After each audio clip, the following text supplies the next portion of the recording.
Es algo que se ha puesto cada vez más sobre el tapete. Lo naturalizado antes pasó a ser condenado, pasó a tener visibilidad. Hablamos las cosas, nos hemos informado, los especialistas nos explican, se perfeccionan los sistemas, ¿no? Las políticas públicas. Y suena incongruente, entonces, que vos tengas resultados que indiquen que aumentan los casos de niños afectados con distintos tipos de violencia, ¿eh? Porque está la que se ve, la que tiene una marca, está la que solo se procesa por dentro y además la que no se expresa. Y acá es donde tienen que intervenir muchos actores con el ojo muy desarrollado para advertir lo que le está pasando a este niño. Vamos a ver si hay explicaciones para esta realidad, para este dato. Tenemos contacto telefónico en este momento con María Elena Misraji, que es coordinadora del CIPIAV, Sistema Integral de Protección a la Infancia y a la Adolescencia contra la Violencia. María Elena, ¿cómo estás? Hola, ¿cómo estás, Victoria? Muchas gracias por tu tiempo. No sé si estabas escuchando un poco la introducción que hacíamos al tema, ¿no? Sí. Bueno, ¿hay respuestas o explicaciones, teorías? Bueno, explicaciones tiene que ver en realidad con la relación del mundo adulto con los niños, niñas y adolescentes y el lugar que le damos en la sociedad, ¿no? En realidad los niños, es más, antes, a partir de la convención es que le decimos niños, niñas y adolescentes, antes le decíamos menores, o sea, como algo menor, tiene que ver en realidad con que los niños, niñas y adolescentes a través del tiempo, a través de la Convención de los Derechos del Niño, Sí, de leyes que en el Uruguay obviamente también consagran los derechos, le hemos dado otro lugar y los entendemos con derecho. Que nosotros empezamos a visibilizar la problemática de la violencia hacia los niños, niñas y adolescentes históricamente no hace mucho tiempo. no. Las leyes tampoco que marcan, por ejemplo, el castigo, lo que implica la violencia, lo que implica para los niños, nuestro marco normativo también es de los últimos 20 años, históricamente, pero en realidad nosotros con esto no es justificar la situación de violencia, pero sí es entender que, bueno, que vivimos en una sociedad que estructuralmente, desgraciadamente, se sostiene sobre relaciones de poder y los niños son parte, digamos, de esas menores a los cuales los adultos creemos que podemos tutelar, pero no siempre. No solamente los tutelamos, sino que a veces empleamos el castigo físico y humillante. Hay varias encuestas de UNICEF donde el tema del disciplinamiento y de cómo los adultos practicamos que los niños nos hagan caso, entre comillas, es de forma violenta. También... Ahora, perdón que te interrumpa, María Elena, sí, dale. porque estamos ahora en lo que tiene que ver con lo que viene a ser la educación, ¿no? Intrafamiliar. No estamos en las violencias de abusos y...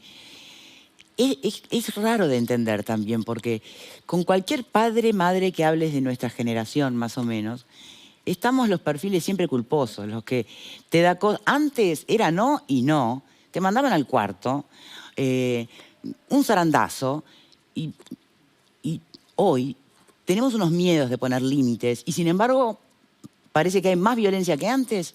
Esa es la parte que no entiendo. No, yo no sé si hay más violencia que antes. Es que detectamos y, en definitiva, hacemos pública la violencia que antes. Lo que sí, yo, después de trabajar mucho tiempo en eso, insisto con que los adultos, en realidad, deben poner límites a los niños, a los adolescentes, sobre todo cuando uno pone límites, Victoria, cuando uno es padre, para poner límites uno tiene que estar.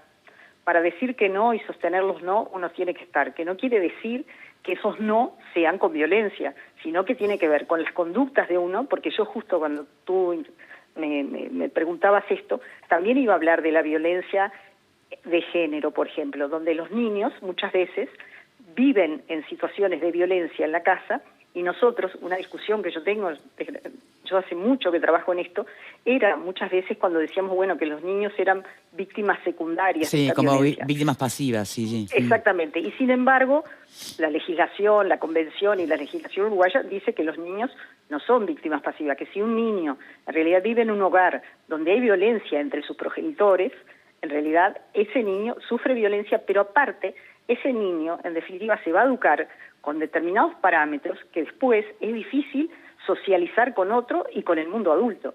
O sea, porque en definitiva los que deben protegerlo, los que deben dar, digamos, como los marcos afectivos, son muchas veces quienes En realidad sí, los agreden o se agreden a sí mismos. Sí, eso está claro, eso es todo un tema. Pero si te parece, continuemos, porque a mí me interesaría llegar realmente a, a tu valoración sobre las políticas públicas que se están aplicando para detectar casos con niños que estén atravesando violencia, pero ya no tanto la violencia intrafamiliar, sino violencia física, abuso. Hoy las noticias son imponentes, ¿no? O sea, se cierran casos de personas que abusaron de niños, yo qué sé, no pasa nada.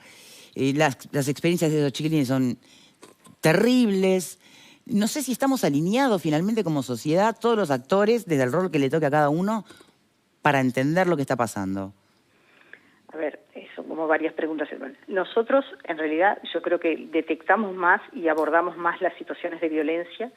Debemos decir que a partir del nuevo Código del Proceso Penal hemos tenido avances, porque también es cierto, en el caso de nosotros, en el 2022 trabajamos sobre 1.495 situaciones de abusos sexuales hacia niñas, niños y adolescentes, en realidad donde por lo general las situaciones de abuso se dan en todas las edades, pero hay una feminización a partir de la adolescencia y la preadolescencia, que no siempre, porque los adultos pensamos que el abuso sexual se da con determinadas prácticas, los que trabajamos sabemos que no es así. Los niños lo dicen bastante después que lo están sufriendo, y no siempre, porque no es una violación donde uno puede sacar ADN y ir al juez. Es una progresividad en el abuso de los niños, que ahora es un programa a la tarde, no vamos a entrar en los detalles. Está clarísimo, pero que no hay evidencia tangible inmediata. No hay evidencia tangible más que el relato de los niños, y los niños siempre buscan, y por eso es importante el mundo adulto, algún referente adulto protector, que puede ser desde la maestra, los adscriptos, la abuela, la tía, la madre cuando puede escucharlos, o sea, entonces ese es un tema, que nosotros no siempre logramos que se haga justicia, no quiere decir que nosotros no trabajemos con esos niños como parte de víctimas de abuso sexual, porque es lo que los niños se sienten y nos plantean. Con respecto al avance de las políticas públicas, yo creo que yo trabajo hace mucho en esto. Nosotros antes solo reportábamos, por ejemplo, el área metropolitana. Hoy tenemos dispositivos del CIPIAB en todo el país, en algunos departamentos tenemos hasta 2 porque no alcanzan. Es cierto que cada vez más necesitamos recursos humanos. Nosotros movemos 620 técnicos, pero los movemos ahora que tenemos 7.400 situaciones, y cuando teníamos 4.000 y algo eran la misma cantidad de técnicos, o sea que necesitamos.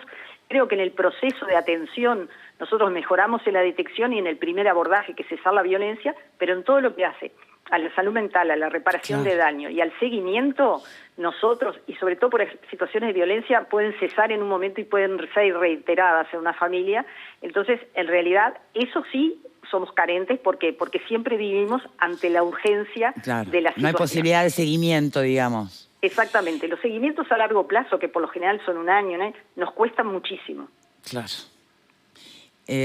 Siempre detrás de un niño violentado, en cualquiera de esas formas de violencia, ¿hay algo que se podría haber hecho para evitarlo?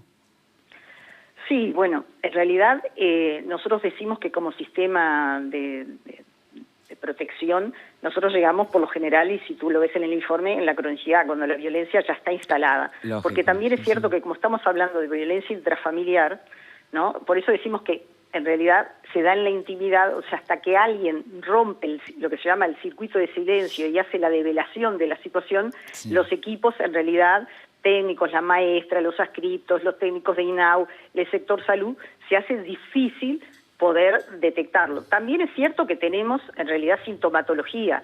Si un niño está en la escuela, por ejemplo, y empieza a tener conductas diferentes, si se duerme, si cuando se le acerca a un adulto se retrotrae, o por el contrario está como muy expansivo, bueno, esos son temas que nosotros, justamente, y por eso es tan importante la capacitación de todos sobre esta temática. Es más, lanzamos un curso con UNICEF online para que todo aquel que quiera saber de esta temática lo pueda hacer. Para detectar señales, obviamente. Exactamente, es para detectar sintomatología. Bien. En tu experiencia, María Elena, ¿hasta dónde una experiencia traumática de las más comprometidas, ¿no? ¿Sabes a lo que me refiero? le van a permitir a esa adolescente, niña, niño, bueno, poder desarrollar una vida adulta libre de ese dolor, de ese recuerdo, de ese anclaje en algo tan doloroso. Yo creo que el anclaje queda, pero es muy importante, en definitiva, el entorno afectivo que esos niños, niñas y adolescentes tengan. El sostén afectivo es fundamental, por eso también uno de los temas que nosotros medimos es si nosotros cuando intervenimos tenemos, en definitiva, el apoyo de las familias en estos procesos. Bueno, y ahí te iba a preguntar, porque cuando intervienen, tal vez están interviniendo directamente con el diablo, ¿no? Ahora, es la familia del niño o la niña. Sí. ¿Qué es peor? ¿Cuáles son los criterios? ¿Cómo se valora? ¿Hasta dónde apostar? ¿A la reeducación de un entorno familiar que, bueno, que viene carente de emociones positivas, casi que generacionalmente? ¿Hasta dónde separar el niño de ese entorno? Renunciar a su reformulación, digamos. ¿Quién toma esas decisiones? Bueno, en realidad el que toma las decisiones en última instancia siempre es la justicia, los juzgados de familia. Lo que sí, obviamente, que los equipos técnicos somos los que hacemos la valoración. Claro. Y en alguna medida hacemos. En un principio, y por eso el sistema es válido, donde trabajamos todas las instituciones, hacemos una valoración del riesgo, que eso es central. Porque una cosa es una situación de violencia que nosotros detectamos y otra es cuando hay una cronicidad donde ya tenemos como o varias denuncias claro. o varias intervenciones. Entonces ahí la separación de los niños del núcleo familiar, por eso nosotros siempre decimos que buscamos algún referente adulto protector, es la última opción que tenemos, que es que pasen a protección del Estado, claro. ¿verdad? Porque también para un niño que sufre violencia, un adolescente, que pase a protección del Estado, es como, en definitiva, un mensaje adulto complejo, porque es el que se tiene que ir de su hábitat, de su casa, de su cuarto, de su escuela, sí, claro. para pasar a protección del Estado. Entonces, bueno, casi como cuando hay violencia de género, ¿no? Y la que se tiene que esconder es la mujer. Exacto. Entonces, en definitiva, para nosotros, poder trabajar y apoyar como Estado a esos adultos, en realidad, a la tía, a la abuela, a la familia del padre, en realidad es sustancial para poder sostener, en realidad, que los niños puedan seguir habitando y seguir teniendo una vida, a pesar de estos eventos traumáticos, lo más, entre comillas, normal posible. Y la última, porque ya que surgió el tema de las mujeres, ¿no? y los refugios, cuando es necesario, recuerdo que uno de los grandes problemas cuando se empezaron a abordar estos temas y a hacerse visibles, era que la toma de conciencia de ser víctima, ¿no? Le pasaba a las mujeres. Bueno, el niño, porque la mamá es la mamá y el papá es el papá. Y nos pasa a veces de adultos, ¿no? Que a veces por ahí tenemos situaciones en las que, bueno, podemos sentirnos afectados, pero mamá es mamá y papá es papá. Entonces, ¿qué tan fácil es que un niño entienda que está siendo violentado, que un niño entienda que está siendo víctima de una situación que no corresponde? No estoy hablando de los extremos obvios, ¿no? Estoy hablando de esa violencia intrafamiliar más cotidiana, que es la cuentagota, ¿no? La gotera.